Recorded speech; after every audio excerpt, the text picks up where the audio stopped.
寒假来临，由着华声文教机构举办的美事多认识电视台摄影棚的参访活动，23号来到中嘉宽屏三观龙相主车的摄影棚，由着总经理陈建春来亲自接待。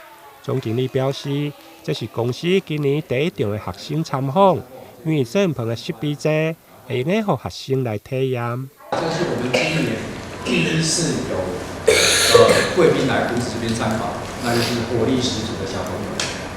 那前2天地震有被吓到吗？没有。没有，哦，好棒！我没有感觉。你在睡觉吗？我在睡觉。都来睡觉哦。睡死了。好乖哦，乖宝宝。地震的时候，其实上面这边东西都会晃。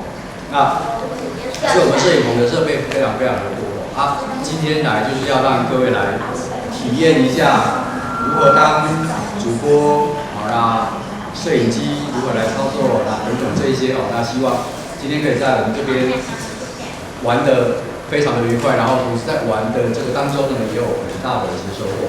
上午一行人总共32位，对国小2年级到6年级拢有，甚至嘛有高中生来参加。透过工作人员的介绍，对有线电视节目加新闻的制作，到分配来参访摄影棚、副控室，甲着配音间。真侪学生对着器材设备拢相当的好奇。其中一位胜利国小的学生张成伟，虽然年纪小小，但家己嘛有录影片来做网红。来到摄影棚看到设备齐全，嘛真感谢工作人员，让伊有机会来体验。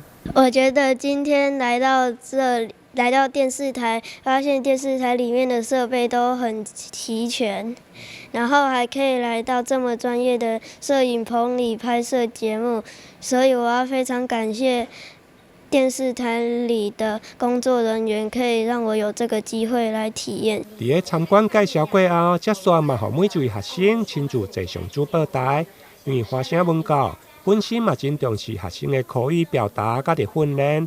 虽然每一位第一届坐上主报台，拄开始有淡薄仔惊，但每一位的口语表达甲着台风拢相当的稳。大家好，我是张雨柔，目前就读胜利国小3年级。我们送走了2024甲辰龙年，马上要迎接2025乙巳蛇年。蛇在12生肖中排行第6，在龙之后，且由于龙与蛇身躯均属长形极为类似，因此蛇也有小龙之称。身为台南的孩子，今年上半年真的相当的特别，因为114年全国中等学校运动会将于4月19日到4月24日，在我们历史悠久的府城举行。中嘉宽屏三观龙相主车为了回馈社区，每年举办小小主播营的活动，因为得到不少的回响，现在嘛有不少的机构团体主动申请来参访。